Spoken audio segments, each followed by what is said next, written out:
Oke, selamat sore rekan-rekan. Assalamualaikum warahmatullahi wabarakatuh. Jumpa kembali kita di sesi bincang-bincang bersama inovator. Pada kesempatan hari ini, alhamdulillah saya ditemani oleh milenial ini, pemimpin masa depan, Mas Tio Sampurno. Saya manggilnya dengan Mas Tio, panggilan akrab. Dan beliau saat ini berkarir di Human Talent Development. Beliau adalah milenial yang menurut saya bisa menjadi salah satu inspirator bagi teman-teman yang lain yang mungkin berkecimpung di dunia korporasi, namun masih bisa tetap mengaktualisasi diri di bidang riset maupun inovasi. Ini juga mungkin bisa menjadi penyeimbang dengan sesi sebelumnya kemarin pada saat kita menampilkan milenial, namun milenial yang ingin bebas, tidak ingin tergabung di korporasi, mungkin asik dengan dunia startup-nya. Nah, ini bisa menjadi insight baru untuk sesi kali ini. Baik, sebelum kita bincang-bincang, perlu saya tampilkan dulu profil, katakanlah ini portofolio beliau. Nah, di sini banyak sekali ada judul-judul mungkin penelitian ataupun nanti kita bisa klarifikasi langsung. Beliau latar belakangnya sudah menyelesaikan masternya di UGM ya kalau tidak salah. Nah, kemudian bergabung di korporasi dan saat ini di HTD. Nah, ini nanti akan kita coba diskusikan ini. Gimana caranya bisa bisa menghasilkan produk-produk seperti ini. Baik, langsung saja kita bincang-bincang dengan Mas Tio.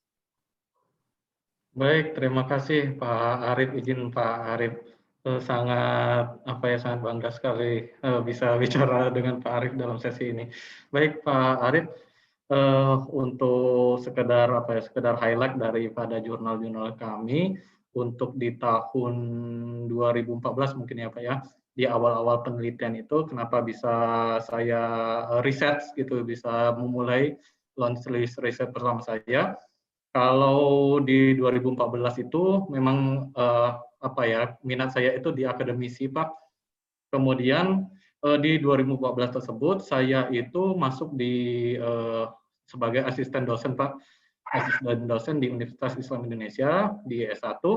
Kemudian untuk meningkatkan poin kinerja saya di situ sebagai asisten dosen, saya harus meneliti Pak.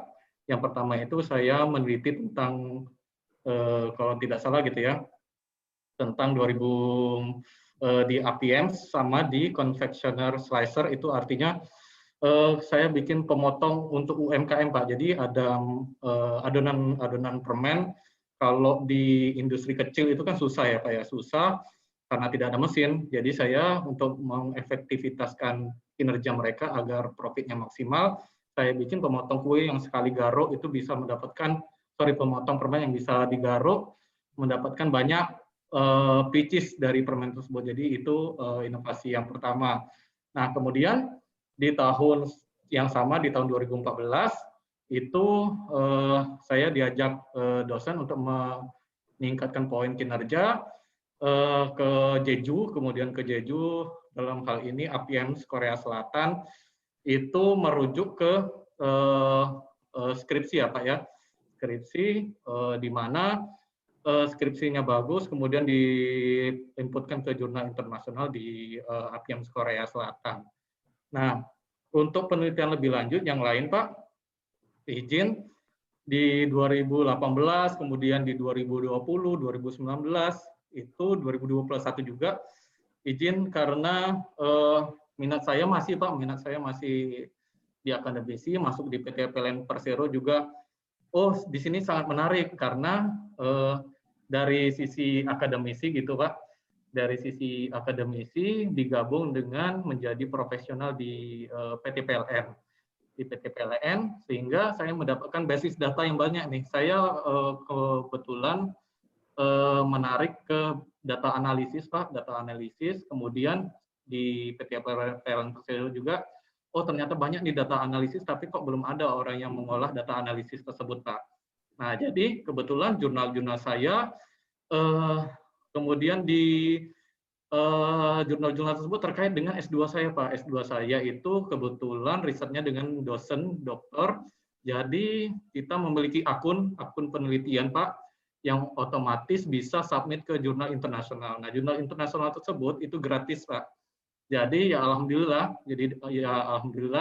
untuk IEE dan yang aneh-aneh, pokoknya nama-namanya yang aneh-aneh itu kita setiap semester itu mendapatkan mereka mengirimkan institusi tersebut mengirimkan email agar mempublish hasil penelitian. Nah, kemudian itu saya sempatkan kesempatan saya untuk kebetulan di PT Plan Persero juga mendapatkan PDP lain ya Pak ya, mendapatkan PDP lain artinya penghargaan diri pegawai agar goals-nya juga peningkatan diri dan poin kinerja Pak, poin kinerja individu. Nah, itu yang saya senang di PT Plan Persero. Selain akademisinya dapat, kemudian poin penilaian kinerja juga menambah gitu Pak. Nah, kemudian seiring tahun 2018, 2019, 2020, 2021, saya itu berpikiran untuk gimana sih kalau ini kan institusi jurnal internasional itu mengirimkan email terus Pak ke saya Pak untuk menjadi pembicara. Nah, gimana kalau saya tidak ada tema nih, tidak ada tema di tahun ini nih. Oh, berarti saya di 2018 harus membuat roadmap penelitian Pak. Jadi kalau Bapak lihat itu di roadmap sebelumnya itu terkait karir gitu Pak. Jadi di tahun ini nanti karirnya metode karir dengan metode berdasarkan teori yang advance Pak. Jadinya apa ya, roadmap-nya meningkat Pak. Misalkan di tahun 2018 itu di 2019 ada tentang KNN seperti itu, key nearest neighbor. Nah, kalau sekarang di tahun 2021 saya meningkatkan level untuk mencari metode karir apa sih yang efektif selain metode KNN, yaitu analytical hierarchy process. Nah, itu saya benturkanlah teori dengan pekerjaan yang saya sedang jalani, Pak. Nah, jadinya ya alhamdulillah lagi-lagi dapat poin yang memang saling menguntungkan gitu, Pak Arif. Mungkin skema penelitian saya mungkin bisa Pak Arif tangkap gitu. Baik, intinya ini nampak sekali ya bahwa jiwa inovatornya masih melekat dimanapun berada pada saat masih jadi mahasiswa S1, S2, jadi asisten dosen. Sekarang bahkan sudah meninggalkan dunia pendidikan ya, lembaga pendidikan karena bergabung di perseroan. Nah, ternyata ini masih tetap menjiwai ya, sehingga menghasilkan produk-produk inovasi. Ini kalau kita perhatikan tadi sepertinya ada kecenderungan yang berubah atau memang karena kebetulan ya, seperti diawali tadi dengan inovasi dalam outputnya produk katakanlah barang, kesini lebih ke arah ini ya, metodologi dan permodelan ya. Benar Pak, benar tepat. Itu karena memang kondisi atau memang kepeminatan ya?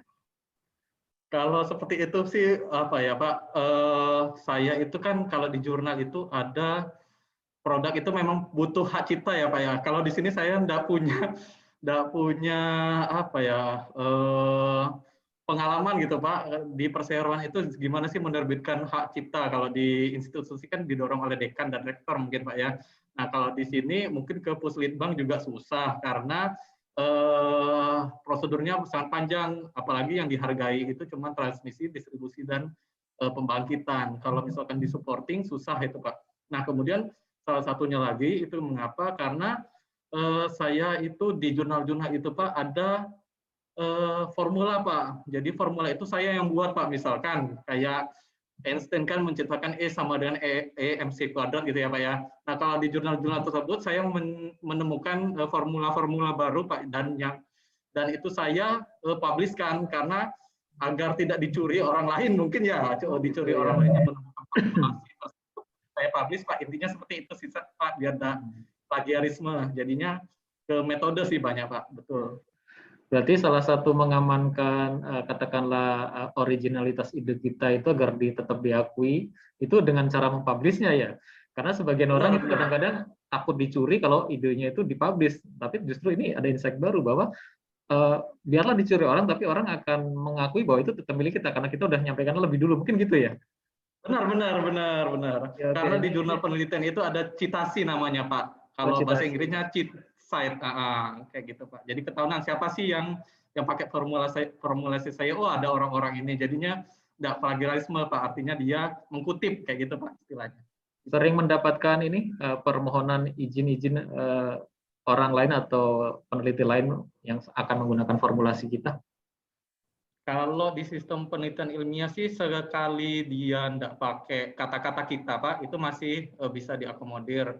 Dan rumus-rumus juga bisa diakomodir Pak, kecuali kata-kata kita yang kita state di situ, pernyataan, sebuah pernyataan dan kesimpulan atau hipotesis itu malah tidak boleh Pak, karena di Turnitin namanya Pak, Turnitin itu mengakomodir plagiarisme, artinya semua kata-kata yang persis dan yang hampir mirip itu tidak boleh Pak, tidak boleh dipublish kayak gitu Pak. Jadi kan ya kita mengamankan dari sisi itu sih Pak. Oh, okay. Dari sisi citasinya, benar. Berarti ada trik-triknya juga ya yang harus diperdalam bagi seorang inovator ya. Inovator bukan hanya belajar untuk melakukan inovasinya, tapi pada saat mempublish dan ini pun harus ada ilmu lain yang dipelajari ya pada saat kita akan mempublish. Benar Pak. Jadi tidak sama persis gitu Pak, tidak boleh. Nanti itu masuk ke karya ilmiah yang plagiarisme. Baik, dari sekian produk ini kan dengan tadi perlu bahwa ini kan nampak sekali ya produktif ya, dari tahun ke tahun selalu ada produk ini. Ini tuh memang bakat lahirkah atau memang passion yang dibentuk perlahan atau memang karena pengaruh-pengaruh lain ya? Kalau untuk karena bakat lahir saya harusnya tanya ke orang tuanya gimana caranya bisa punya anak seperti apa dia punya. Tapi kalau memang ini ada suatu proses yang memang dibentuk dengan komunitas atau dengan hobi-hobi yang lain, mungkin bisa di-sharekan di sini agar rekan-rekan lain-lain bisa bersemangat, bisa mendapatkan insight bagaimana sih sebenarnya meng-create suatu ide, kemudian berusaha tetap bertahan untuk ide itu tidak hilang tapi bisa direalisasikan dalam bentuk inovasi.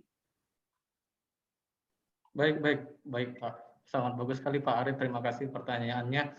Baik Pak, di sini saya jelaskan Pak, highlight saja bahwa setiap tahun bahkan satu semester itu saya menghasilkan 1 kali jurnal gitu Pak. Itu fungsinya untuk saya ini kan sedang bekerja ya Pak, sedang bekerja, orang-orang lain yang sedang terjebak di rutinitas, otomatis keahlian dan mungkin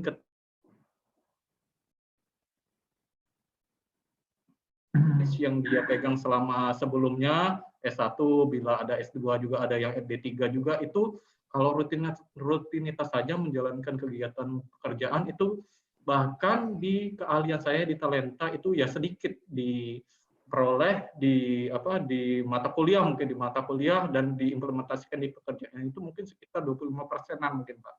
Nah, saya berpikir kalau saya kerja terus nanti lupa, padahal ilmu teoritis itu sangat bagus Pak, ilmu teoritis itu sangat bagus untuk dipublish dan biar saya juga tidak lupa agar goalsnya ingin saya agar ilmu tersebut dimanfaatkan Pak. Mungkin tidak selama di PLN, mungkin saya bisa berkarir sebagai dosen atau dosen tamu atau apa gitu Pak. Kita mempunyai keahlian selain keahlian profesi kita Pak, gitu Pak Arif. Baik, menarik ya. Nah, kemudian pada tahap selanjutnya ya, pada saat ide itu sudah ada kan, kadang-kadang terlepas dari katakanlah masalah ide tadi hilang atau lupa karena belum sempat tercapture dengan baik karena mungkin saking banyaknya ide berterbangan ya. Nah, kira-kira hal-hal apa sih yang paling terasa selama ini sebagai katakanlah hambatan lah, walaupun itu bisa dilewati, hambatan pada saat proses-proses inovasi itu sedang kita coba jalankan? Kalau hambatan, alhamdulillah di PLN ini memang sangat jarang Pak saya temukan Pak. Kalau hambatan justru keunggulan yang saya dapatkan di PT Perseorangan ini, terutama pertama itu data analisisnya, ini tidak pernah dimanfaatkan kalau saya rasa, apalagi di talenta saya yang saya rasakan, cuman itu saja saya yang meracik sendiri formulasinya.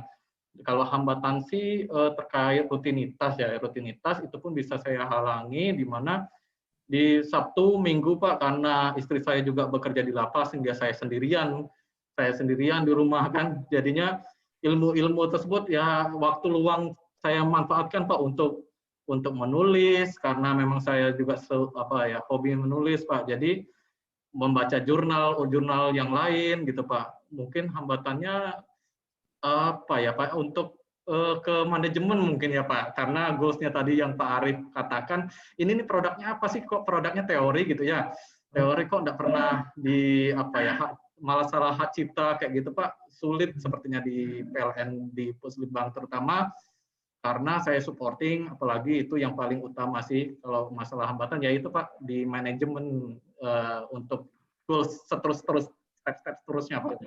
Gitu Pak Arif, kalau masalah yang lain nggak ada sih, justru saya sangat menghargai di perseroan seperti ini. Baik. Berarti hambatan itu bukan di proses inovasinya ya, tapi di proses implementasinya ya. Pada saat inovasi itu sudah terbukti betul pun kadang-kadang kita inginnya diimplementasikan dulu di tempat kerja dulu. Mungkin karena ini benturan-benturan regulasi atau bagaimana ya mungkin? Iya Pak, benturan karena manajemen juga tidak diikutkan mungkin ya Pak, karena mereka juga tidak meneliti secara langsung. Jadinya kemarin juga kita sharing ke manajemen, ya karena manajemen di PT PLN Perseroan ini Pak, ini ganti-ganti terus Pak periode. Jadinya ketika manajemen ganti, toh percuma juga saya sharing ke beliau. Nanti toh 3 tahun lagi ganti, terus ganti-ganti lagi, percuma nanti Pak untuk patenisasinya Pak gitu. Berarti tantangan sebagai inovator adalah tahapan selanjutnya mendorong bagaimana ini bisa kalaupun tidak dipatenkan adalah diakui dan bisa diadop ke dalam suatu regulasi internal ya. Iya benar Pak, betul sekali Pak Arif. Oke, baik rekan-rekan, ini ada insight baru juga bahwa beda seperti katakanlah inovasi yang diimplementasikan di luar ya, yang begitu tidak ada pada saat katakanlah sudah dirilis itu orang bisa dengan leluasa untuk mengimplementasikan, namun pada saat di korporasi masih ada tantangan. Ini mirip seperti yang sesi tadi kita sebelumnya, ada suatu inovasi dalam bentuk aplikasi pun pada saat akan diterapkan ini harus dikaji dulu oleh manajemen, kira-kira ini risikonya seperti apa gitu. Nah, memang ada sisi-sisi keputusan manajemen di sini. Mungkin demikian juga sebenarnya pada saat perusahaan lain kalau memang melirik adanya inovasi ini pada saat akan implementasi pasti mereka juga melakukan kajian sebenarnya ya. Benar Pak. Oke. Padahal dulu ada PLN lain Pak, PLN lain yang pengen mengadop Pak ya, tapi halangan kita masih di manajemen Pak. Katanya cukup di kita dulu, nanti ya gitulah Pak. Oke. Baik, menarik sekali nih. Nah tadi kalau kami lihat kan memang itu hambatan ya, hambatan. Tapi sebenarnya hambatan itu kan hambatan dalam proses implementasi. Apakah hambatan yang tadi itu tergolong resistensi atau bukan ya sebenarnya ya? Boleh resistensi maksudnya gimana Pak? Kadang-kadang kan penolakan ya. Kalau dalam arti yang tadi diceritakan sepertinya belum menolak ya, tapi masih belum percaya untuk pakai ya. Iya benar. Kalau benar-benar nolak, kira-kira pernah ngalami nggak mungkin dari inovasi-inovasi yang lain pada saat ditawarkan kok nolak mereka? Kalau inovasi, oh iya Pak, sekalian juga Pak, kalau saya di sini sebagai PIC inovasi dan otomatis juga memonitor dan menginkubasi inovasi dari inovator di PLT PLN Perseroan ini di wilayah Bangka Belitung. Kalau saat ini memang kita yang tahun kemarin itu Pak memang terkendala dan itu ditolak sama sekali Pak. Saya bekerja di sini dari 2017 sampai 2021, baru kali ini Pak di tahun 2020 bahkan ada yang langsung ditolak Pak gitu Pak. Saya sangat miris. Kenapa? Karena inovator itu perlu dihargai Pak. Dihargai dalam hal seperti ini. Karyanya mereka sulit ditemukan. Otomatis sulit juga ditulis. Dan kalau juga ditulis itu otomatis pemikirannya, waktunya itu sangat dihabiskan untuk menulis makalah tersebut. Dan ketika dihadapkan ke manajemen, langsung ditolak Pak, dan hanya satu-satunya yang best lah, yang dianggapnya best, yang terbaik itu malah ditaruh, dipublish ke Puslitbang. Dan saya sangat sayangkan ya Pak, kalau kita mikir inovasinya sangat banyak, dan kalau misalkan cuma satu, nanti terkendala terkait kriteria penilaian kinerja unggul Pak. Artinya syarat inovasi tersebut adalah dia harus penemuan baru dan itu harus terpublish Pak. Kalau di PT PLN Persero itu kan di AMIO. Nah, jadi kita dalam hal ini satu di 2020 itu sangat berusaha untuk di tahun-tahun selanjutnya gitu Pak. Jadi kalau misalkan pengalaman ditolak, udah Pak, tapi bukan saya. Waktu itu saya sebagai pengelola inovasi, yakni dalam hal inovasi inovator, iya Pak. Oke, oke. Mungkin ada pertimbangan-pertimbangan juga dari sisi manajemen mengambil keputusan itu ya, dan itu mungkin harus ada sesi tersendiri kita menggalinya ya, karena kita Ya, mungkin betul. belum dalam posisi mereka ya, dan mungkin kalaupun di posisi mereka mungkin tidak dalam time frame yang sama ya, tidak dalam masalah yang Iya, sama, tidak dalam kendala yang sama. Baik, kemudian kalau dari sisi itu pengalaman, katakanlah mungkin ada kendala-kendala lain ya, ataukah keuangan dan pendanaan dan lain-lain yang kita juga mungkin nggak bisa mengira-ngira atau menduga-duga ya, harus pada mengambil keputusan tersebut langsung. Baik, kemudian ini dengan banyaknya inovasi yang sudah di-create atau juga mengamati dari katakanlah rekan-rekan inovator lain yang dibinanya atau yang selama ini kita fasilitasi gitu, sebenarnya ukuran inovasi itu dianggap sukses itu seperti apa sih? Baik, Pak.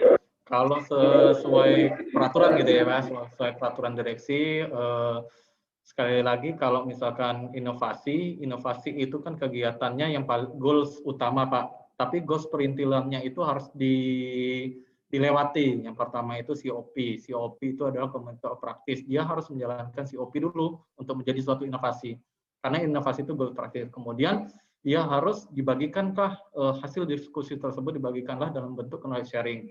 Knowledge sharing artinya dia mengumpulkan 10 lebih dari 10 pegawai, dan itu akhirnya adalah menjadi buku, namanya capturing. Artinya bukan sekedar hanya berbagi pengalaman, karena berbagi pengalaman saja itu hanya hanya kata-kata, dan ini dibukukan ke dalam sebuah buku namanya capturing. Dan goals terakhir adalah inovasi. Inovasi tersebut didukung, artinya setelah COP, KS, dan KC, hal-hal yang didapat oleh inovator sendiri adalah sekecil apapun penemuan, hal-hal sekecil apapun, misalkan ada di suatu PLTD gitu ya Pak, saya bicarakan suatu PLTD, untuk menghemat BPP, itu hal-hal kecil yang dilakukan adalah untuk menyaring sebuah BBM untuk dibakar ke mesin pembakar, untuk masuk ke mesin pembakaran itu membutuhkan filter-filter, Pak. Tadinya 3 dan sekarang itu dia inovasinya cuma 1 filter, dan filter itu hasil dari 3 filter yang dibuang kemudian dimampetkan gitu ya sehingga menjadi padat, agar filternya tersebut dan 2 filter tersebut tidak dibeli gitu Pak. Artinya BBM-nya ya setidaknya dari kita pakai 3 cuma pakai 1 nih, itu BPP-nya kecil. Nah, dari situ inovasi itu baru jadi inovasi di tingkat kita saja, Pak. Artinya belum diakui. Artinya kan kita kalau inovasi kan butuh pengakuan dan butuh publisan gitu ya, Pak ya. Kalau di sini saja itu belum masuk ke kategori selanjutnya. Nah, kategori selanjutnya adalah kita diakui nih, dalam proses diakui itu kan ada 3 kalau di PN. Dalam sisi regional, dalam sisi nasional, dan dalam sisi hak cipta. Nah, goals-nya itu kan sebenarnya hak cipta, tapi kalau misalkan inovasi sudah masuk regional, sudah masuk nasional, itu sudah jadi inovasi, Pak Arif. Kalau malah hak cipta itu udah ya pasrah aja sama Tuhan, itu mau dikasih hak cipta atau tidak, Pak. Oke, oke. Baik, kalau saya simpulkan tadi berarti salah satu katakanlah rangkaian inovasi yang baik itu adalah rangkaian yang memang ide itu di-generate dari proses katakanlah diskusi ya dengan mungkin yang rekan partnernya yang mungkin juga memiliki katakanlah bidang yang sama atau mungkin keminatan yang sama. Kemudian juga dilanjutkan dengan pengayaan di sharingnya ya, di knowledge sharingnya, karena mungkin ada tambahan-tambahan masukan dari yang diajak sharing, namun itu juga nggak cukup karena sharing itu ya yang terlibat hanya yang mendengarkan atau audiens saat itu. Maka ini harus di-capture-kan dalam bentuk knowledge capturing tadi yang diceritakan ya. Sehingga ini sewaktu-waktu pun siapapun bisa membaca dan mempelajari dan mungkin ngasih feedback. Kemudian tadi disampaikan setelah selesai itu belum juga final, masih ada lagi harus dibuktikan bahwa itu memang terimplementasi dan terbukti saving gain yang diklaim kemarin memang bisa benar-benar terbukti ya. Baru di sisi lain adalah pengakuan dari sisi inovatornya bisa benar-benar didapatkan ya. Oke, berarti ini sangat komprehensif sekali ya, bahwa ukuran inovasi itu juga memang bisa dilihat dari proses awal sampai akhir pemanfaatan bagi katakanlah yang mengimplementasikan dan juga bagi si inovator itu sendiri ya. Baik, betul. Mantap sekali nih Mas Tio nih diskusi kita sore ini nih. Baik, karena waktu juga yang membatasi, mungkin tidak bisa kita ulas nih kayaknya. Banyak banget ini kayaknya kalau kita ngobrol ini dengan Mas Tio bisa berjam-jam nih kalau kita ngupas semua nih, gawat ini nanti. Oke, mungkin satu pertanyaan terakhir ini, satu pertanyaan terakhir. Kan sebagian besar lah termasuk saya mempelajari inovasi itu kan ya dari kata inovasi saja, karena inovasi itu kan memang sampai saat ini tidak ada pihak yang menolak bahwa inovasi itu penting ya. Walaupun pada saat diajak belum tentu semuanya bisa tergerak. Nah, kira-kira di luar ini ya, di luar konteks kewajiban melakukan inovasi dan lain-lain, kemudian kita harus mempelajarinya dari browsing sendiri, kemudian pernah juga mungkin mempelajarinya dari part-part atau dari bagian-bagian dari mata kuliah, dari mungkin pembelajaran diklat dan lain-lain. Kalau sekiranya ada kelas khusus atau baik itu formal maupun non formal yang memang mendedikasikan untuk inovasi lah, baik itu di formal maupun non formal. Kira-kira dari sisi inovator saya yakin nggak perlu ditanyakan lagi lah ya.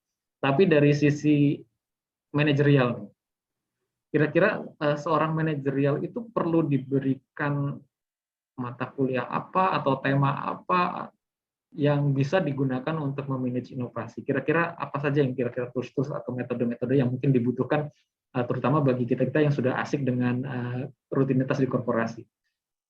Oh baik Pak, terima kasih Pak, bagus sekali Pak.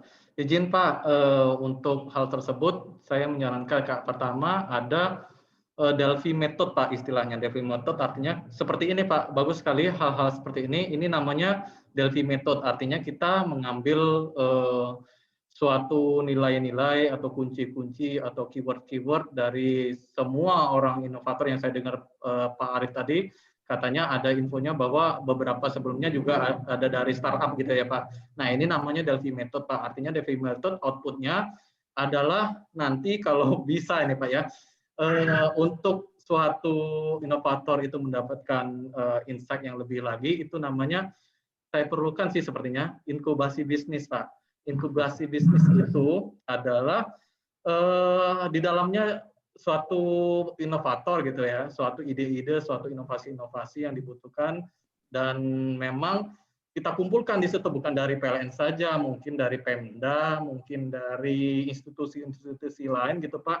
Kalau ada pelajaran tentang inkubasi bisnis untuk manajerial itu sangat bagus sekali Pak. Kenapa?